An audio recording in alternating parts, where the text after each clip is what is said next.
ರೇಣುಕಾಸ್ವಾಮಿ ಕೊಲೆ ಕೇಸ್ನಲ್ಲಿ ಜೈಲು ಪಾಲಾಗಿರೋ ನಟ ದರ್ಶನ್ ವಿರುದ್ಧ ಈಗಾಗಲೇ ನ್ಯಾಯಾಲಯದಲ್ಲಿ ವಿಚಾರಣೆ ಆರಂಭವಾಗಿದೆ. ಇದರ ನಡುವೆ ನಮಗೆ ಜೈಲಲ್ಲಿ ಹೆಚ್ಚುವರಿ ದಿಂಬು ಕೊಡಿ, ಹೊದಿಕೆ ಕೊಡಿ ಅಂತ ಅರ್ಜಿ ಸಲ್ಲಿಸಿದ್ರು. ಆದ್ರೆ ಪ್ರಕರಣದ 3ನೇ ಆರೋಪಿ ಪವನ್ ಪರ ವಕೀಲರು ಮೊಬೈಲ್ ವಶಕ್ಕೆ ಪಡೆದಿದ್ದು ಒಂದು ಕಡೆ, ಫೋಟೋ ತೆಗೆದಿರೋದೇ ಬೇರೆಡೆ ಅಂತ ಅರ್ಜಿ ಸಲ್ಲಿಸಿದ್ರು. ಈ ಅರ್ಜಿ ವಿಚಾರಣೆ ನಡೆಸಿದ ನ್ಯಾಯಾಲಯ ಆರೋಪಿಗಳಿಗೆ ಶಾಕ್ ನೀಡಿದೆ. ಏನದು ಶಾಕ್ ಅಂತ ನೋಡೋಣ ಬನ್ನಿ.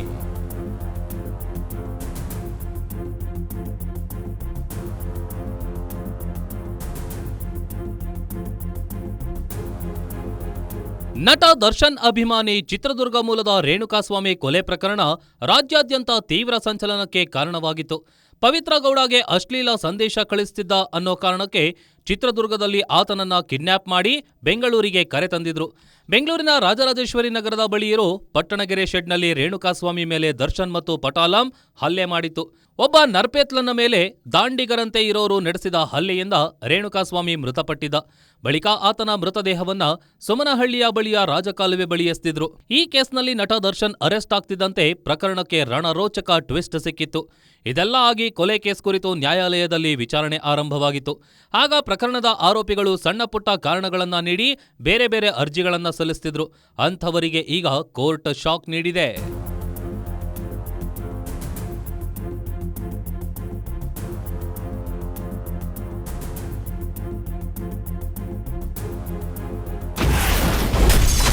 ಕೋರ್ಟ್ಗೆ ಆರೋಪಿ ಪವನ್ ಸಲ್ಲಿಸಿದ್ದ ಅರ್ಜಿ ವಜಾ ಜೊತೆಗೆ ನ್ಯಾಯಾಲಯದಿಂದ ದಂಡ.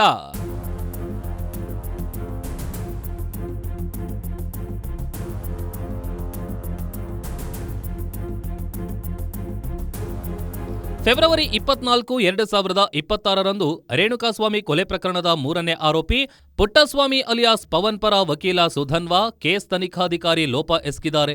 ಮೊಬೈಲ್ ಸೀಸ್ ಮಾಡಿದ್ದೇ ಒಂದು ಕಡೆಯಾದ್ರೆ ಅದರ ಫೋಟೋ ತೆಗೆದಿರೋದೇ ಬೇರೆ ಕಡೆ.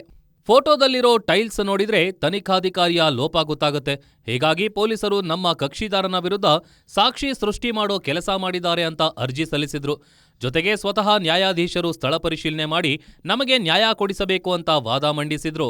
ಈ ಪ್ರಕರಣದಲ್ಲಿ ಏನು ದರ್ಶನ್ ಮತ್ತು ಇತರ ಆರೋಪಿಗಳನ್ನ ಯಾವುದು ಕೇಸ್ ಮಾಡಿದ್ದಾರೆ, ಕಾಮಾಕ್ಷಿ ಪಾಳ್ಯ ಪೊಲೀಸ್ ಠಾಣೆಯವರು ಕೋರ್ಟ್ಗೆ ಒಂದು ಮಹಜರ್ ಸಲ್ಲಿಕೆ ಮಾಡಿದರು. ಅದರಲ್ಲಿ 7 ಆರೋಪಿಗಳ ಕಡೆಯಿಂದ 8 ಫೋನನ್ನು ಕಾಮಾಕ್ಷಿ ಪಾಳ್ಯ ಪೊಲೀಸ್ ಠಾಣೆಯಲ್ಲಿ ಮಹಜರ್ ಮಾಡಿ ರಿಕವರ್ ಮಾಡಿದ್ರಿ ಅಂತ ಕೋರ್ಟ್ಗೆ ಚಾರ್ಜ್ ಶೀಟಲ್ಲಿ ಹಾಕಿ ಸಾಕ್ಷಿ ಕೂಡ ವಿಚಾರಣೆ ಮಾಡಿದರು. ಬಟ್ ಅದರಲ್ಲಿ ಏನು ಫೋಟೋ ಕೂಡ 2 ಪ್ರೊಡ್ಯೂಸ್ ಮಾಡಿದರು. ಆ ಫೋಟೋದಲ್ಲಿ ಇರೋವಂಥ ಟೈಲ್ಸು ವೈಟ್ ವೆಟ್ರಿಫೈಡ್ ಟೈಲ್ಸ್ ಇದೆ ಮತ್ತು ಹಿಂದೆ ಪಾರ್ಟಿಷನ್ ಇದೆ. ಆ ರೀತಿ ಸ್ಟ್ರಕ್ಚರು ಮತ್ತು ವೈಟ್ ವೆಟ್ರಿಫೈಡ್ ಟೈಲ್ಸು ಕಾಮಾಕ್ಷಿ ಪಾಳ್ಯ ಪೊಲೀಸ್ ಠಾಣೆಯಲ್ಲಿ ಇಲ್ಲ. ಇವರು ಸುಳ್ಳು ಮಹಜರ್ನ ಕ್ರಿಯೇಟ್ ಮಾಡಿದ್ದಾರೆ ಅಂತ ಹೇಳಿ ನಾವು ಕೋರ್ಟ್ಗೆ ಒಂದು ಅಪ್ಲಿಕೇಶನ್ ಹಾಕಿ ಮಾನ್ಯ ನ್ಯಾಯಾಧೀಶರೇ ಬಂದು ಸ್ಪಾಟನ್ನು ವಿಸಿಟ್ ಮಾಡಬೇಕು ಅಂತ ಒಂದು ಅಪ್ಲಿಕೇಶನ್ ಹಾಕಿದ್ರಿ. ಆ ನಂತರ ಈ ಕೇಸಲ್ಲಿ ಯಾವುದು ಆಗಿನ ತನಿಖಾಧಿಕಾರಿ ಆಗಿದ್ದಂತಹ ಗಿರೀಶ್ ನಾಯಕ್ ಅವ್ರನ್ನ ಆರೋಪಿ ನಂಬರ್ 18 ಮಾಡಿ ಅಂತ ಒಂದು ಅಪ್ಲಿಕೇಶನ್ ಹಾಕ್ಕೊಂಡಿದ್ರಿ. 2 ಇವತ್ತು ತಕರಾರಿಗಿದೆ. ಹಾಗೆಯೇ ಒಂದು ಈ ಮಧ್ಯದಲ್ಲಿ ಈ ಅರ್ಜಿ ವಿಲೇವಾರಿ ಆಗೋ ಮಧ್ಯದಲ್ಲಿ ಪೊಲೀಸವರು ಅಲ್ಲಿ ಜಾಗನ ಟ್ಯಾಂಪರ್ ಮಾಡೋ ಚಾನ್ಸಸ್ ಇದೆ ಅಂಥೇಳಿ CCTVನ ಪ್ರಿಸರ್ವ್ ಮಾಡಿ ಅಂತೇಳಿದರೆ ಆಲ್ರೆಡಿ ಆದೇಶ ಆಗಿದೆ. ಕಾಮಾಕ್ಷಿ ಪಾಳ್ಯ ಪೊಲೀಸ್ ಠಾಣೆಯ CCTVನ ಪ್ರಿಸರ್ವ್ ಮಾಡಿ ಅಂತ ಆದೇಶ ಆಗಿದೆ.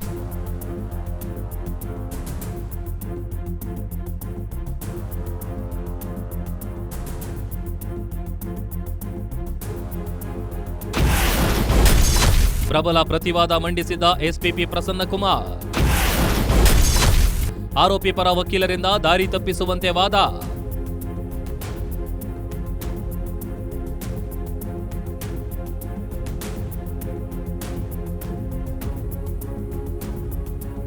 ರೇಣುಕಾಸ್ವಾಮಿ ಕೊಲೆ ಪ್ರಕರಣದ 3ನೇ ಆರೋಪಿ ಪುಟ್ಟಸ್ವಾಮಿ ಅಲಿಯಾಸ್ ಪವನ್ ಪರ ವಕೀಲ ಸುಧನ್ವಾ ಮಂಡಿಸಿದ ವಾದವನ್ನ ಎಸ್ಪಿಪಿ ಪ್ರಸನ್ನಕುಮಾರ್ ತಳ್ಳಿ ಹಾಕಿದ್ರು.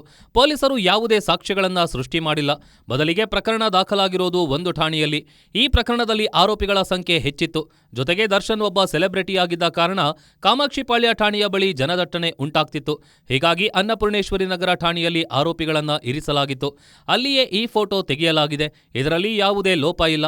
ಆರೋಪಿ ಪರ ವಕೀಲರು ಕೋರ್ಟ್ ದಾರಿ ತಪ್ಪಿಸುವ ರೀತಿ ವಾದ ಮಾಡ್ತಿದ್ದಾರೆ ಅಂತ ಪ್ರಬಲವಾಗಿ ಪ್ರತಿವಾದ ಮಂಡಿಸಿದ್ರು.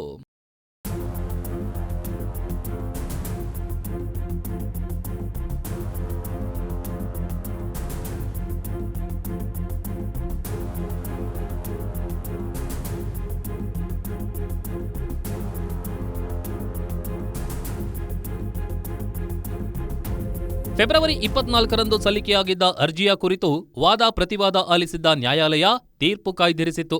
ನಿಜವಾಗಿಯೂ ಪ್ರಕರಣದ ತನಿಖಾಧಿಕಾರಿ ಲೋಪ ಎಸಗಿದ್ದಾರೆಯೋ ಇಲ್ಲವೋ ಅಂತ ಮಂಡಿಸಿದ್ದ ವಾದ ಪ್ರತಿವಾದ ಆಲಿಸಿದ ನ್ಯಾಯಾಧೀಶರು ಮಂಗಳವಾರ ತಮ್ಮ ತೀರ್ಪು ನೀಡಿದ್ದಾರೆ. ಪ್ರಕರಣದಲ್ಲಿ ಹೆಚ್ಚು ಜನ ಆರೋಪಿಗಳಿದ್ದಾರೆ. ದರ್ಶನ್ ಒಬ್ಬ ಸೆಲೆಬ್ರಿಟಿಯಾಗಿದ್ದ ಕಾರಣ ಕಾಮಾಕ್ಷಿಪಾಳ್ಯ ಠಾಣೆಯಲ್ಲಿ ಆತನನ್ನ ಇರಿಸಿದ್ರೆ ಜನದಟ್ಟಣೆ ಆಗ್ತಿತ್ತು. ಇದೇ ಕಾರಣಕ್ಕೆ ಅನ್ನಪೂರ್ಣೇಶ್ವರಿ ನಗರ ಠಾಣೆಯಲ್ಲಿ ಆರೋಪಿಗಳನ್ನ ಇರಿಸಲಾಗಿತ್ತು. ಆಗ ಅಲ್ಲಿ ಫೋಟೋ ತೆಗೆಯಲಾಗಿತ್ತು ಅನ್ನೋ ಎಸ್ಪಿಪಿ ಪ್ರಸನ್ನಕುಮಾರ್ ವಾದವನ್ನ ಪುರಸ್ಕರಿಸಿದ್ದಾರೆ. ಈ ಪ್ರಕರಣದಲ್ಲಿ ಆರೋಪಿಗಳು ಸಣ್ಣ ಪುಟ್ಟ ಕಾರಣಕ್ಕೂ ನ್ಯಾಯಾಲಯಕ್ಕೆ ಮೊರೆ ಇಡ್ತಿದ್ದಾರೆ. ಜೈಲಾಧಿಕಾರಿಗಳಿಗೆ ಮನವಿ ಸಲ್ಲಿಸೋ ಬದಲು ನೇರವಾಗಿ ನ್ಯಾಯಾಲಯದ ಕದ ತಟ್ತಿದ್ದಾರೆ. ಇದರಿಂದ ಕೋರ್ಟ್ ಸಮಯ ವ್ಯರ್ಥವಾಗ್ತಿದೆ ಅಂತ ಎಸ್ಪಿಪಿ ವಾದಿಸಿದ್ರು. ಇದನ್ನು ಸಹ ಪರಿಗಣನೆಗೆ ತೆಗೆದುಕೊಂಡಿರೋ ನ್ಯಾಯಾಲಯ ಪುಟ್ಟಸ್ವಾಮಿ ಅಲಿಯಾಸ್ ಪವನ್ ಸಲ್ಲಿಸಿದ್ದ ಅರ್ಜಿ ವಜಾ ಮಾಡಿದೆ.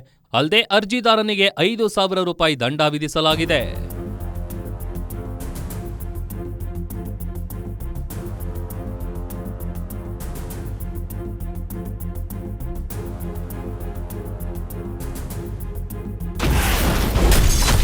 ನಟ ದರ್ಶನ್ಗೆ ಸ್ವಲ್ಪ ರಿಲೀಫ್ ನೀಡಿದ ನ್ಯಾಯಾಲಯ.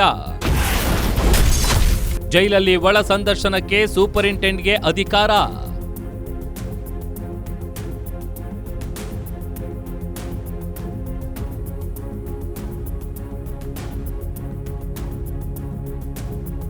ರೇಣುಕಾಸ್ವಾಮಿ ಕೊಲೆ ಪ್ರಕರಣದಲ್ಲಿ ಪರಪ್ಪನ ಅಗ್ರಹಾರ ಜೈಲು ಸೇರಿರೋ ದರ್ಶನ್ ಸಂದರ್ಶನ ಮಾಡಲು ಅವರ ಕುಟುಂಬಸ್ಥರಿಗೆ ಸಾಮಾನ್ಯ ಕೈದಿಗಳ ರೀತಿ ಅವಕಾಶ ನೀಡಲಾಗಿತ್ತು. ಆದರೆ ಸಾಮಾನ್ಯ ಕೈದಿಗಳಂತೆ ಜೈಲಲ್ಲಿ ಕುಟುಂಬಸ್ಥರನ್ನ ಭೇಟಿ ಮಾಡಲು ತೊಂದರೆಯಾಗ್ತಿದೆ ಅಂತ ಒಳ ಸಂದರ್ಶನಕ್ಕೆ ಅವಕಾಶ ಕೊಡಿಸಿ ಅಂತ ಕೋರ್ಟ್ ಮೊರೆ ಹೋಗಿದ್ರು. ಈ ಅರ್ಜಿ ವಿಚಾರಣೆ ನಡೆಸಿದ ನ್ಯಾಯಾಲಯ ದರ್ಶನ್ಗೆ ಸ್ವಲ್ಪ ರಿಲೀಫ್ ನೀಡಿದೆ. ಕೋರ್ಟ್ನಲ್ಲಿ ಕುಟುಂಬಸ್ಥರ ಒಳ ಸಂದರ್ಶನ ಮಾಡೋಕೆ ಜೈಲು ಸೂಪರಿಂಟೆಂಡೆಂಟ್ ಒಪ್ಪಿಗೆ ಬೇಕು. ಜೈಲು ಮ್ಯಾನ್ಯುಯಲ್ ಪ್ರಕಾರ ಮೊದಲು ಜೈಲಾಧಿಕಾರಿಗೆ ಮನವಿ ಸಲ್ಲಿಸಿ ಅವರು ಒಪ್ಪಿಗೆ ನೀಡಿದ್ರೆ ಒಳ ಸಂದರ್ಶನಕ್ಕೆ ಓಕೆ ಅಂದಿದೆ. ಈ ಮೂಲಕ ದರ್ಶನ್ಗೆ ಸ್ವಲ್ಪ ನಿರಾಳವಾಗುವಂತೆ ಕೋರ್ಟ್ ಆದೇಶ ನೀಡಿದೆ.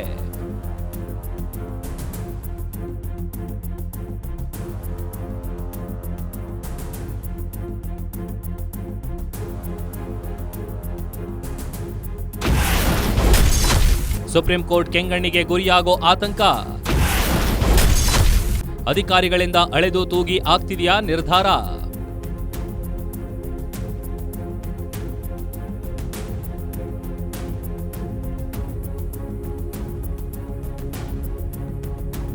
ಚಿತ್ರದುರ್ಗ ಮೂಲದ ರೇಣುಕಾಸ್ವಾಮಿ ಕೊಲೆ ಕೇಸ್ನಲ್ಲಿ ಜೈಲು ಸೇರಿದ ದರ್ಶನ್ಗೆ ಕೆಳ ಹಂತದ ನ್ಯಾಯಾಲಯ ಜಾಮೀನು ನೀಡಲು ನಿರಾಕರಿಸಿತ್ತು.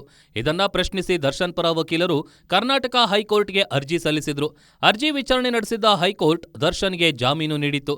ಹೈಕೋರ್ಟ್ ಆದೇಶ ಪ್ರಶ್ನಿಸಿ ಪ್ರಾಸಿಕ್ಯೂಷನ್ ಪರ ವಕೀಲರು ಸುಪ್ರೀಂ ಕೋರ್ಟ್ಗೆ ಅರ್ಜಿ ಸಲ್ಲಿಸಿದ್ರು. ಹೈಕೋರ್ಟ್ನಲ್ಲಿ ರಿಲೀಫ್ ಸಿಕ್ಕಿದ್ದ ಗ್ಯಾಪ್ನಲ್ಲಿಯೇ ದರ್ಶನ್ ಬಾಕಿ ಇದ್ದ ತನ್ನ ಸಿನಿಮಾ ಚಿತ್ರೀಕರಣ ಮುಗಿಸಿದ್ದ. ಅದು ರಿಲೀಸ್ ಕೂಡ ಆಗಿದೆ. ಆದರೆ ಸುಪ್ರೀಂ ಕೋರ್ಟ್ ದರ್ಶನ್ಗೆ ನೀಡಿದ್ದ ಜಾಮೀನು ರದ್ದುಗೊಳಿಸಿತ್ತು. ತಕ್ಷಣವೇ ದರ್ಶನ್ ಮತ್ತು ಇತರ ಆರೋಪಿಗಳನ್ನ ವಶಕ್ಕೆ ಪಡೆಯಲು ಪೊಲೀಸರಿಗೆ ನಿರ್ದೇಶನ ನೀಡಿತು.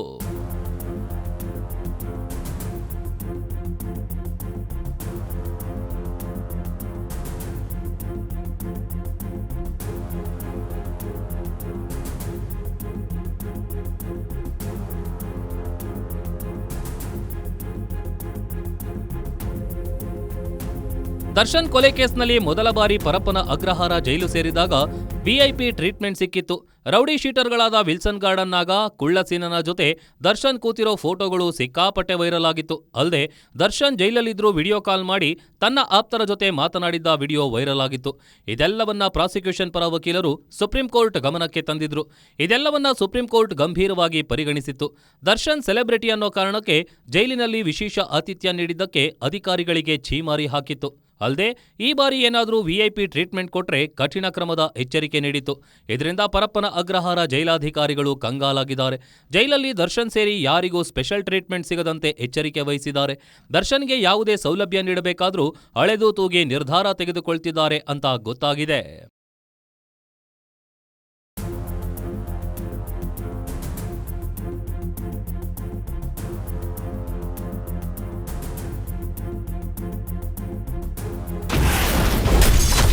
ಸಾಮಾನ್ಯ ಖೈದಿಯಂತೆ ದರ್ಶನ್ಗೆ ಜೈಲಿನಲ್ಲಿ ಸೌಲಭ್ಯ. ಐಪಿಎಸ್ ಅಧಿಕಾರಿಗೆ ಪರಪ್ಪನ ಅಗ್ರಹಾರ ಜೈಲು ಚಾರ್ಜ್.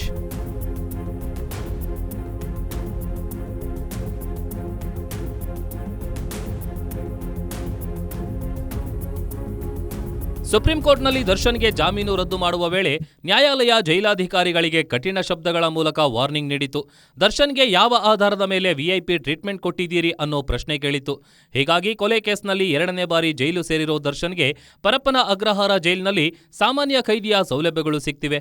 ಅಲ್ಲದೆ ಪರಪ್ಪನ ಅಗ್ರಹಾರ ಜೈಲು ಇತಿಹಾಸದಲ್ಲಿಯೇ ಇದೇ ಮೊದಲ ಬಾರಿಗೆ ಐಪಿಎಸ್ ಅಧಿಕಾರಿ ಜೈಲಿನ ಸೂಪರಿಂಟೆಂಡೆಂಟ್ ಆಗಿ ನೇಮಕವಾಗಿದ್ದಾರೆ. ಈ ಮೂಲಕ ಪರಪ್ಪನ ಅಗ್ರಹಾರದಲ್ಲಿ ನಡೀತಿದ್ದ ಅಕ್ರಮಗಳಿಗೆ ಸರ್ಕಾರ ಬ್ರೇಕ್ ಹಾಕಿತು. ಇದು ದರ್ಶನ್ಗೆ ಮಾತ್ರವೇ ಅಲ್ಲ, ಪರಪ್ಪನ ಅಗ್ರಹಾರ ಜೈಲಿನಲ್ಲಿರೋ ಇತರ ಖೈದಿಗಳಿಗೆ ಸಿಗ್ತಿದ್ದ ವಿಶೇಷ ಸೌಲಭ್ಯಗಳಿಗೆ ಕತ್ತರಿ ಹಾಕುವಂತೆ ಮಾಡಿದೆ.